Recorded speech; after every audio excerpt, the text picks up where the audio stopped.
Hey class, so this will be the last video in this set of videos for these notes.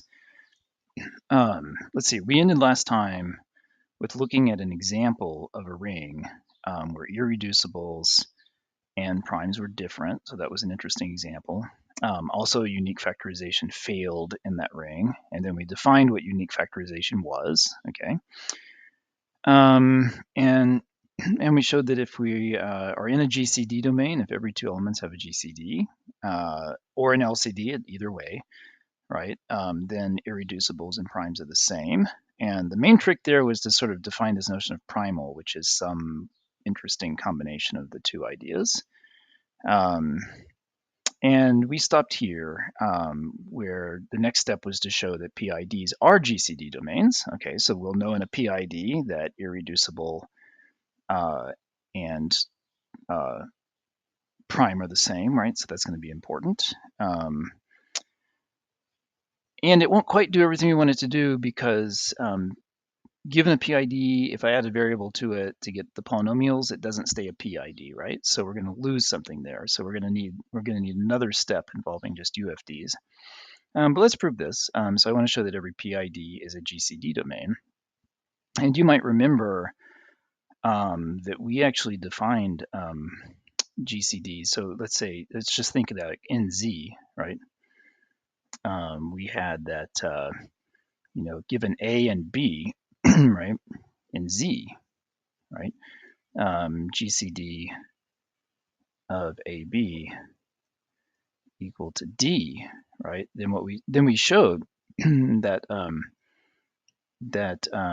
D, which is equal to the GCD of AB, is equal to A plus B, right? And and that we knew because we knew some number theory, but now we're going to sort of turn this thing around. I mean, we know this is true. Let's sort of think about let's think about that a little bit. So let's just go to so here we are in a PID. So in a PID,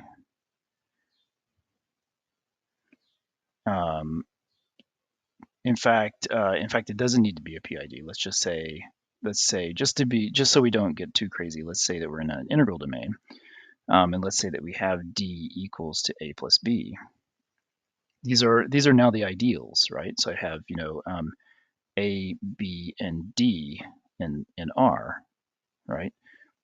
So I don't necessarily have any notion of division or anything, but I mean, I do have a notion of division, but not a division algorithm or anything like that. So let's just verify that this thing, if I have such an element, that it's going to be the greatest common divisor of those two elements, right? So part of this is really easy, right? A is a subset of D.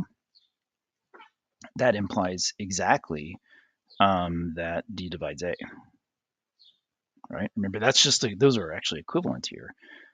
B is a subset of D, right? Implies D divides B, right? Now, clearly, if this ideal generated by D is the sum of these two things, then it contains both A and B. So D definitely divides both A and B, right?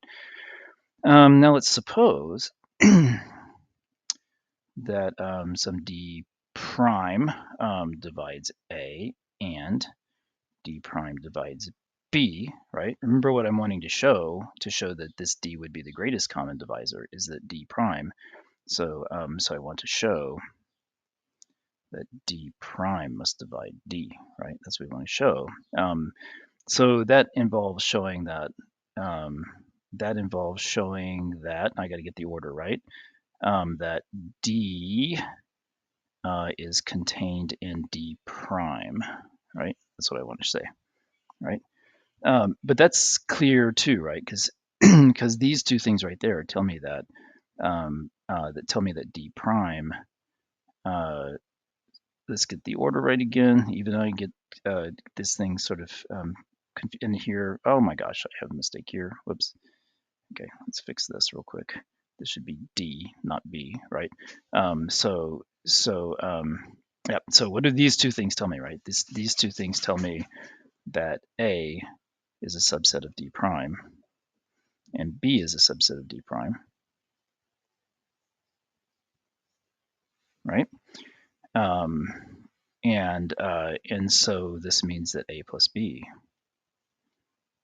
is a subset of D prime. But of course, this was equal to D by assumption here, right? I mean, that's my assumption here, is that D is equal to B. And so this tells me then that D prime must divide D, right? So if I have this relationship here, I have that that D is my greatest common divisor, right? So, and now if we're in a PID, so in a PID,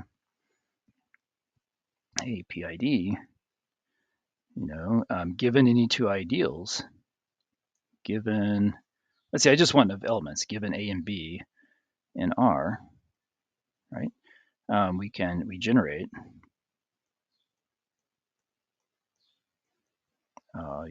A plus B, the ideal A plus B. This is some ideal I, right? Since we're in a PID, since R is a PID, this ideal I equals some D. It's generated by a single element, right? So D equals A plus B. And this means that, and therefore, right, D equals the GCD of A and B. Okay. Now remember that this GCD, this is being defined as the greatest divisor in a structure where the order is being determined by divisibility. There's no less than or equal on. This isn't sort of some sort of ordered ring, right? So the divisibilities relation is what's defining this thing here. So that does it, right? So PIDs are GCD domains, right? So as a corollary, right? PID, in a PID, you know that irreducible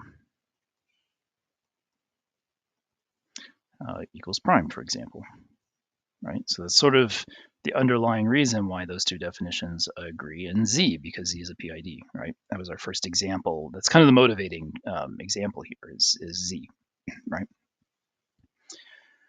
Okay, now we need another definition. So what we want to do is we want to prove that certain in particular PIDs or UFDs, right?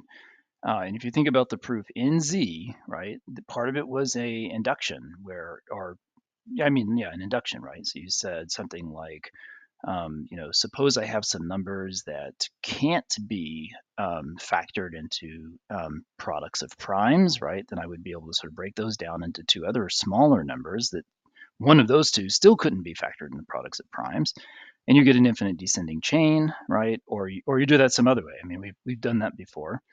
But we need something to play the role of induction here, and so that's where this next thing comes in. So R is Noetherian. And Noether is a great character from the history of mathematics, and there's a recent fantastic video on some of her results in physics by Veritasium. So I'll post that because it's just worth watching. Good. Yeah. I mean, if you didn't learn about her in history of math, that's too bad because she's an interesting figure. Anyway, R is Noetherian if there's no strictly increasing sequence of ideals, right? So there's no IFF. There is no, infinite. There's clearly finite ones. Strictly increasing. Whoops. Sequence of ideals. Okay, so in other words, you can't have a situation where you have, I naught strictly contained in I1, strictly contained in I2, right, etc. Right?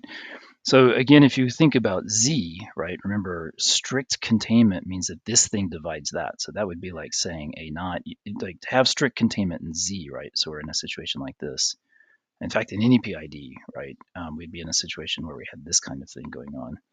right? Where we had, A1 divides A0 and A2 divides A1. So we'd have this sort of decreasing infinite sequence of divisibility, right?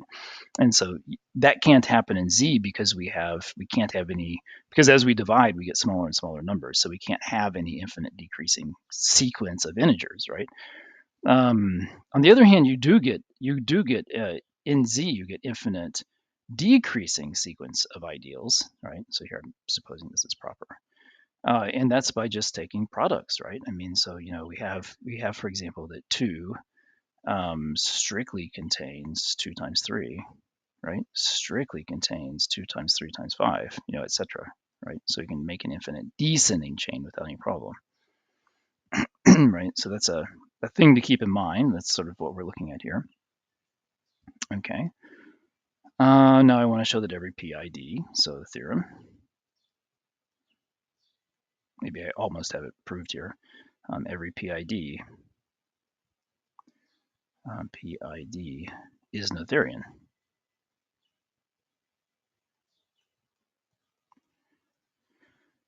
And let's see, so here's the reason. So suppose we had I0 strictly contained in I1,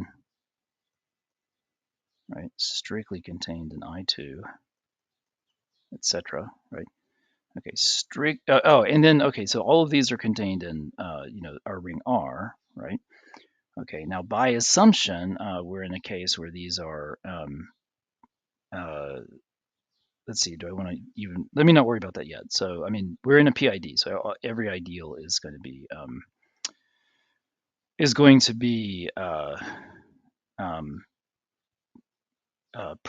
principal ideal. Sorry, brain is not working here. Right, and now all of these, because we have strict containment here, of course, all of these are strictly contained in R, right? Now I can let I be the union. So I have, generally, if I take the union of ideals, I don't get an ideal, but I have an increasing union of ideals, right? So that actually is still an ideal, right? I mean, all the properties for ideals hold if I have an increasing union like this, right? And it must be the case that the increasing union is not all of R, right? And so that's a thing we need to see here real quick. So it's not all of R, and why is that? So if I equals R, right, then 1 would have to be in I, right? But that means 1 would have to be in one of these things. So 1 would have to be in some I sub I, right? And that's a contradiction because then I sub I would be all of R, and so we couldn't have a strictly increasing, we couldn't get any bigger, right? So that can't happen. So when I take this union, this is a proper ideal in R, right? But now the point is that I is given by some specific element, right? Because we're in a PID, since R is a PID, right? But then what happens is that P, right, has to be an element. Whoops, has to be an element. Just same argument as before. It has to be an element of some I sub I for some I. These indices, by the way, are just natural numbers, right? This is like I0, I1, I2 for some I, equals 0, 1, 2, etc. Right, and that's a contradiction because as soon as I reach that place, right, then this will generate all of I, and so the whole construction would have stopped, right? So in other words, I would have here that I equals I sub I, and that means that I would only have a finite increasing chain, right? I'd have I not strictly contained in I1. I mean, say this was the smallest integer, right? Strictly contained in I, right? But then this is equal to I, which is the union of everything. So the rest wouldn't be any bigger than that, right? So we just have a finite sequence. Excellent. Okay, so PIDs are Noetherian, right? So that's an important fact, right? And then the next thing I want to show is that Noetherian GCD domains are UFDs, and hence any PID is a UFD. So let's show that, right? So Noetherian. And this is just the same proof we used for the integers in some sense, right? Plus GCD implies UFD. I mean, okay, so what are we using here? We're using GCD to get that irreducible and prime are the same, right? So that's where we're using that. And we're using this Noetherian to sort of play the role of where we had induction, right? Okay, and there's always, two parts of this kind of thing. So there's this existence part. So all I want to say here is every element is the product of some irreducibles, right? And I'll deal with uniqueness separately, right? So let R be an element. So R, right? So R is going to be something which is Noetherian in a GCD domain, right? And of course everything here is an integral domain, right? So suppose that R is not the product of irreducibles.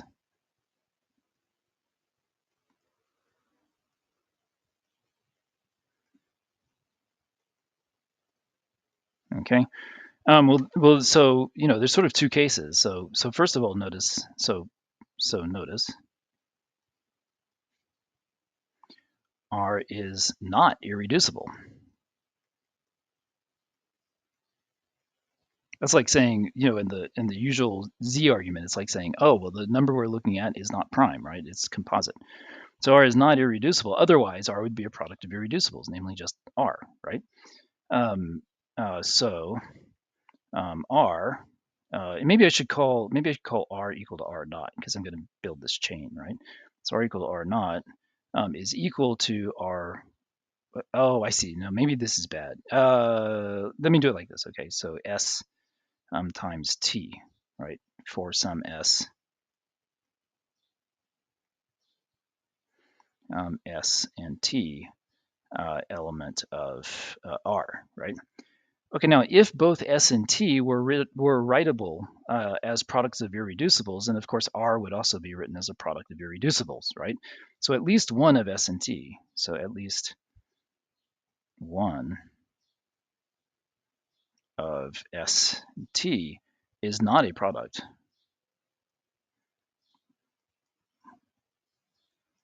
of irreducibles,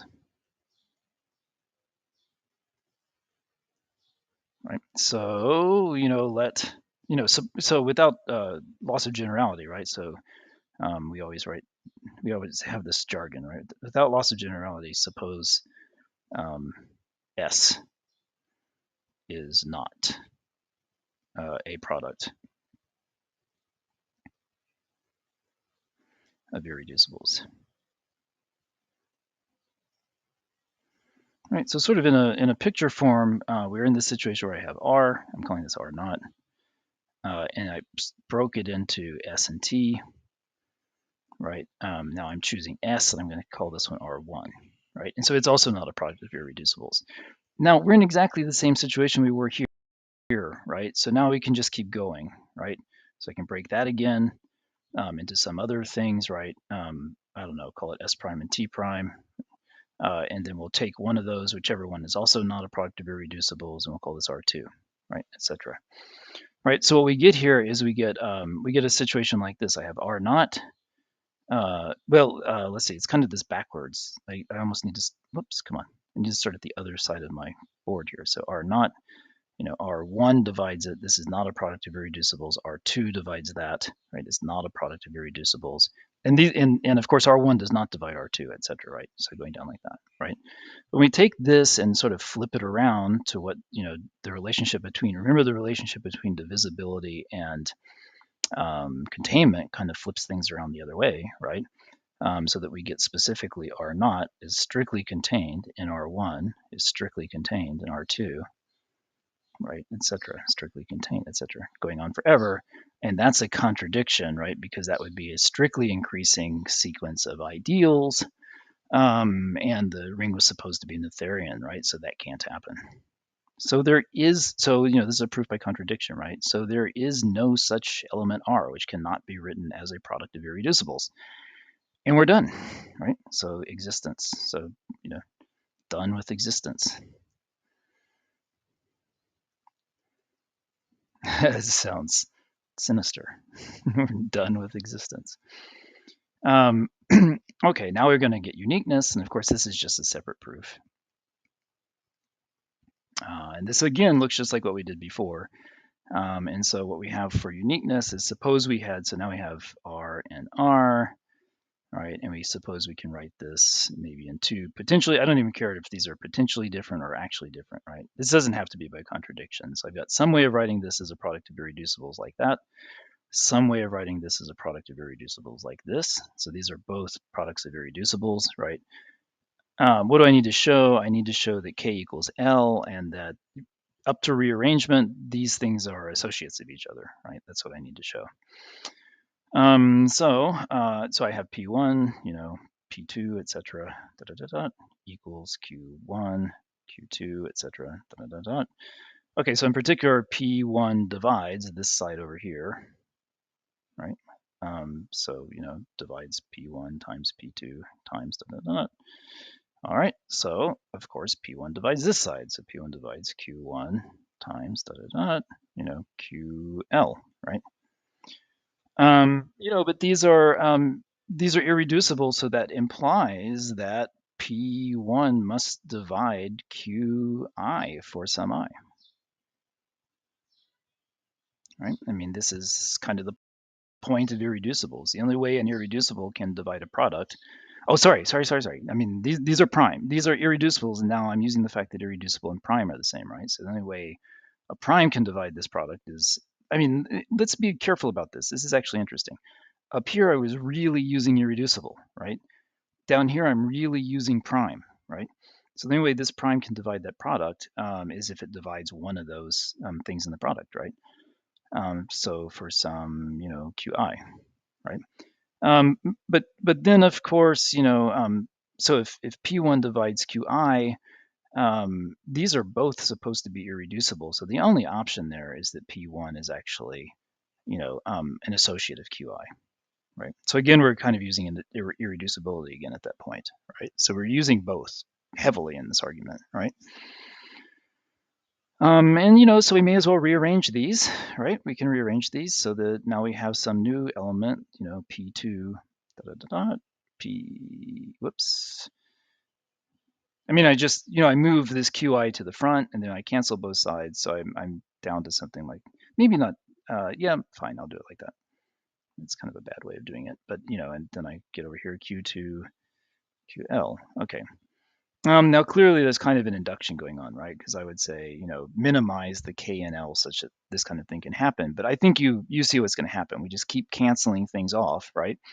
And eventually it can't be the case that one of these sides runs out before the other, right? Because then one side would be, equal to 1 and the other side would be irreducible. And that can't be the case, right? Or even a product of irreducibles. And, irreducibles aren't units, so they can't multiply to 1. And so, that sort of argument tells us that K equals L, right? And along the way, as we sort of pull things off, we make this mapping where, I'm sort of rearranging things along the way so that Q1 is just, an associate of P1, right? Okay, so formally there's some induction that should be done here on, say, the minimum length of a representation or something like that. But hopefully you get the idea. We're just canceling things one at a time until we're done. So that gets the uniqueness, right? So this proof is really exactly the same proof you use in Z to show that every integer can be written as basically uniquely as a product of primes, right? Where again, you do have plus and minus 1, so you don't really have uniqueness, and you can always change the order, right? So one more small thing here. So now we have that PID. So let's just sort of get the order here. So PID implies GCD domain plus Noetherian. All right, and that implies UFD. Okay. Now, one thing that isn't true, our PID does not imply our XPID. So that's important to keep in mind. And I gave you an example before, but an easy example is in ZX, the ideal generated by 2 and X is not a principal ideal, right? So there's an example. It is true that our UFD implies our X is a UFD.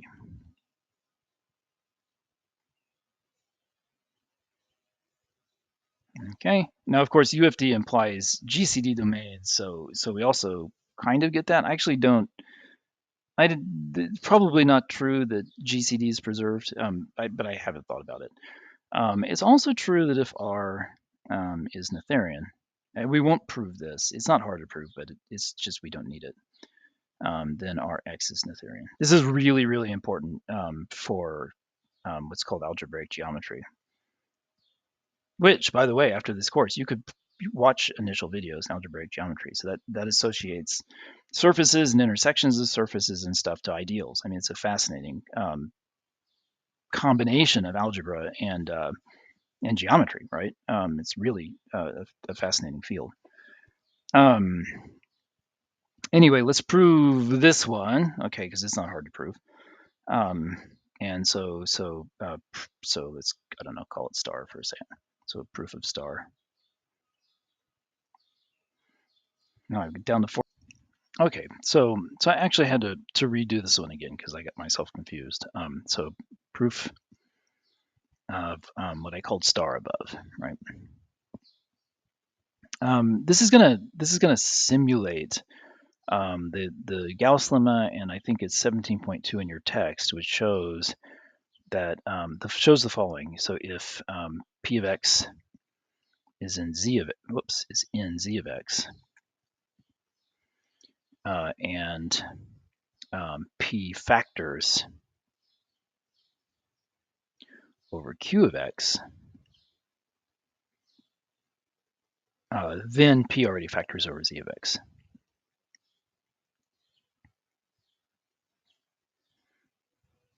I mean, this is already interesting even for, I don't know, high school algebra, right? I mean, that's an interesting fact right there. It's related to the, sort of the rational roots theorem kind of idea, right? So we're going to do something very similar here, except here we're going to have R as a UFD.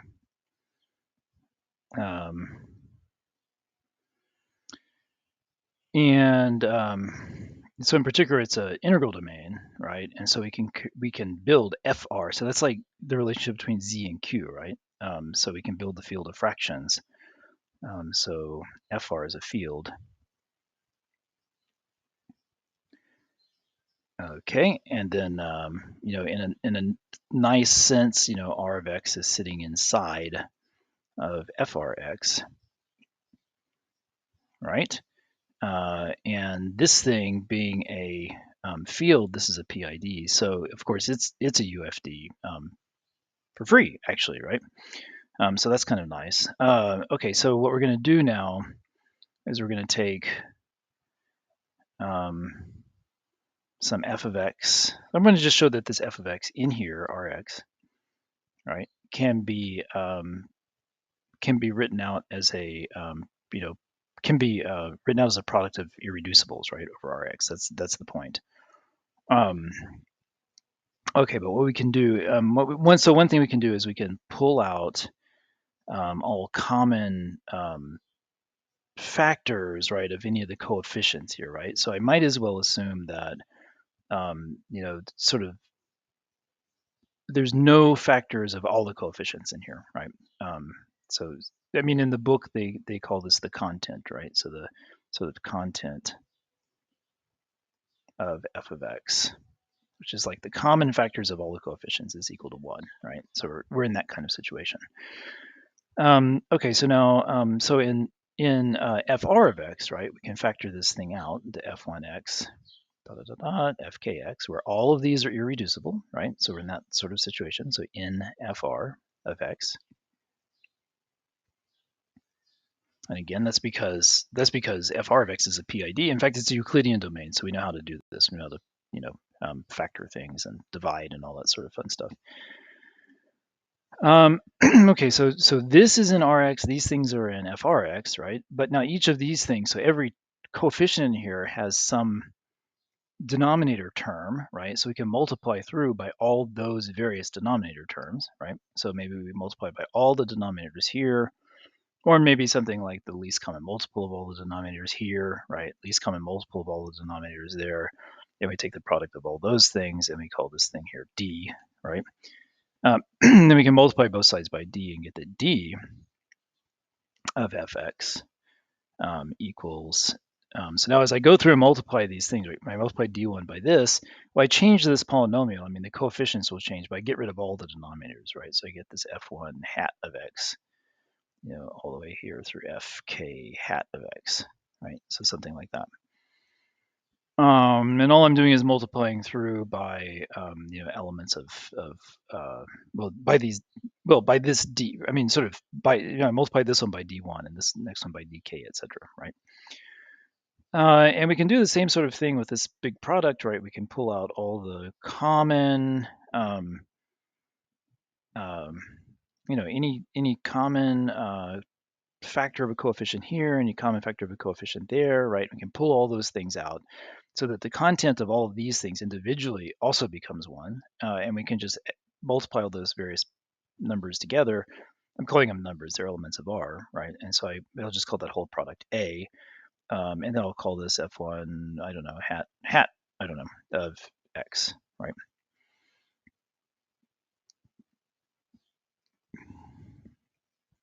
Okay, so we're in this kind of situation like this. But then the proof that the book has for Gauss's theorem just applies here, right? So the content of this side and the content of that side have to actually be the same. And so the content, and the content of this product has to be the product of those two contents, right? So the content of this side is D, the contents of this side is A. Those have to be the same. So D is actually equal to A, right? So I'll look at that. I'm going to just say, this is Gauss's lemma in your text. I mean, it's in a slightly different context here, but it's the same idea. And so what we get here is then we get that fx equals, f1 hat of x, or hat of x, f hat k of x, right? And now these things were irreducible in fr of x, right? So they clearly can't be reduced in over r of x, right? Because if they could be reduced further in fr of x, right? That direction's clear, right? So we have f of x as a product of irreducibles, right? So that's part of what we need to show. We've got the existence part, so to speak. And we get the uniqueness part kind of for free, right? Because if we could factor this in some other way, well, let's see, that's not quite true. Sorry, yeah, no, we actually do get the uniqueness part for free. So if we factor this in some other way, because these are irreducible in frx, right?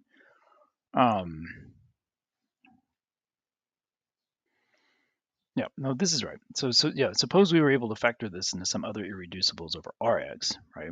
I don't know, these could be like G1x through GLX, right? Now this is over Rx again, right? Because we have this existence. I'm trying to argue the uniqueness part, right? Well, again, jumping up into FRX, right? We do have that is a UFD, right? So what we would get then is that these polynomials here, which were irreducible over FRX, right, would then have to divide one of these things here, right?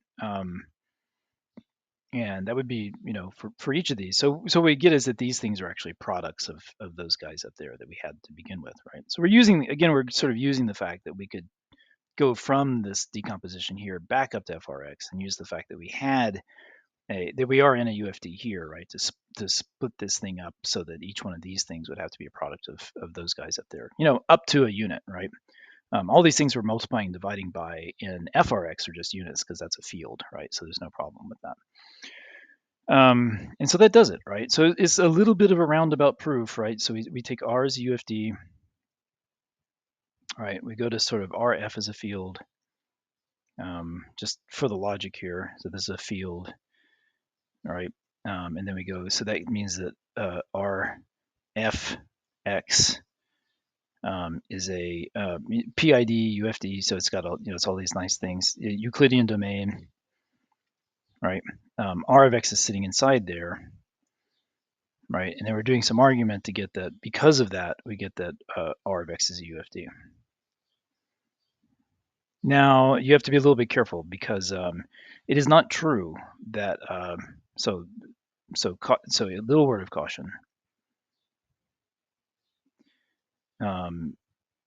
R a UFD and S subset of R, a subring, does not imply that S is a UFD, right? And so that's, let's see, we can come up with easy examples. So again, I had to think about an example here, and we actually have one. So we have already seen that Z square root of minus 5, right, is not a UFD. Whereas C is actually a field, so it's clearly a UFD.